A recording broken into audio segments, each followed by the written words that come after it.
உன்னை நினச்சா எனக்கு சிரிப்பு தான் வருது டெய்லியுமே.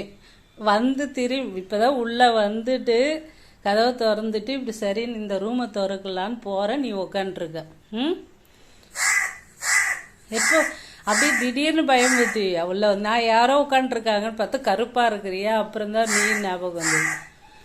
என்ன பசி எடுத்துக்கிச்சா? சரி வெயிட் பண்ணு, என்ன வேணும்? சரி வெயிட் பண்ணி எடுத்துகிட்டு வரோம். நீ வந்து உனக்கு பிடிச்சது தான் கேட்பீங்க, எடுக்கணுமே. ஒருத்தவங்க வந்து கமெண்ட்ஸில் வெயிட் பண்ண வரும்.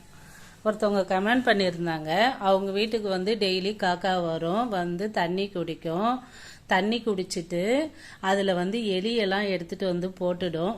வெயிட் பண்ணுமா எலிய ஷோஃபாவெலாம் கொத்தக்கூடாது, உனக்கு வந்து இந்த கட்டை மட்டும்தான் அலௌடு, இதிலெல்லாம் வரக்கூடாது. அவங்க என்ன சொன்னாங்க, தண்ணியில் வந்து எலியெல்லாம் எடுத்துகிட்டு வந்து வெயிட் பண்ணேன், எலி எடுத்துன்னு வந்து போட்டுடும். என்னை வந்து அதை எடுத்து நான் எடுத்து வாஷ் பண்ணி க்ளீன் பண்ணிவிட்டு அதுக்கப்புறம் குளிச்சுட்டு தான் நான் வந்து பூஜை பண்ணணுமான்னு கேட்டிருந்தாங்க அவங்க. சாப்பிட்டு வெயிட் பண்ணுறியா?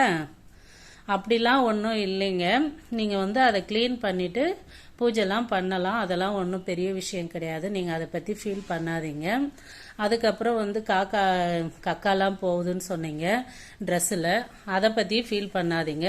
அவங்க சொல்கிறவங்க எது வேணால் சொல்லட்டும், நீங்கள் மட்டும் காக்காவுக்கு சாப்பாடு கொடுங்க, தண்ணி வைங்க, அதை பற்றி ஒன்றும் பிரச்சனை கிடையாது. சொல்கிறவங்க எது வேணால் சொல்லிட்டு போட்டோம், நீங்கள் அதை ஃபீல் பண்ணாதீங்க. நீங்கள் ரொம்ப ஃபீல் பண்ண மாதிரி இருந்தது, எனக்கு ரொம்ப கஷ்டமாக இருந்தது. நீங்கள் வந்து அதெல்லாம் ஃபீல் பண்ணாமல் காக்காவுக்கு எப்பயும் போல் கொடுங்க. இந்தாடாம போதுமா?